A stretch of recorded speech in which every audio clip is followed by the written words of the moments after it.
Dominic Roque lumipat na sa bago nitong bahay pero nasabi doon sa caption niya na renting only with happy emoji. So wala namang masama kung nagre-renta siya, at least sa kanya, 'di ba? Lumipat ng tinitirhang bahay ang aktor na si Dominic Roque base sa kanyang Instagram post. Pero nilinaw niya rin na siya ay nagre-rent o umuupa lamang. Proud na ibinandera ni Dom ang ilang picture na ipinapakita ang ilang kwarto ng bago niyang bahay na wala pang gamit. Makikita rin sa ilang Instagram stories ang kanyang paglilipat mula sa dati niyang tirahan. New home caption niya, kalakip ang hashtag na renting the unit na may kasamang laughing face emoji pa. Siyempre alam niyo naman ang mga basher, kaya siguro ginanon niya. Sa pamamagitan naman ng IG story, muling nilinaw ng aktor na umuupa lamang siya, renting only para sa mga hindi niya inanuhan, wika niya. Kasama ang isang laughing face emoji kasi alam niyo naman yung mga mata ng mga marites dyan.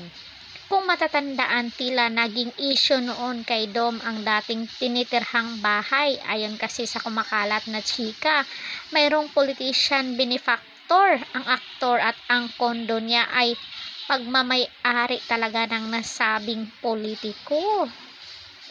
Inexplain na din niya yan, kaya pass na yan. Ang condo unit pala na tinitirhan nito ni Dominic ay nakapangalan sa isang napaka-controversial na politiko, revelasyon ng Batikang kolumnista na si Christy Permin. Saypan niya noon, politiko ang sinasabi ko lalaking politiko. Ngayon, kapag tinrace natin kahit doon nakapangalan doon sa politiko yung unit at bakit siya ang boss ni Dominic, wala na tayong pakialam doon kung may boss itong si Dominic.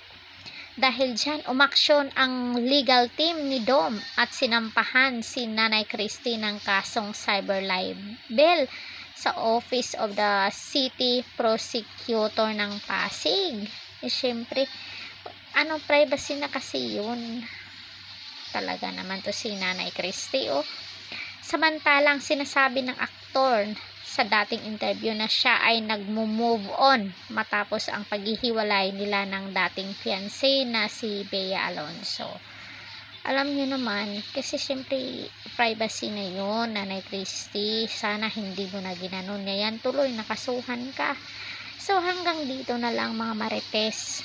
Anong masasabi nyo dito? Sulat nyo dyan sa baba. Don't forget to like, share, and subscribe Caridad Official TV para updated kayo dito lagi sa aking channel. Hanggang sa muli, and thank you so much.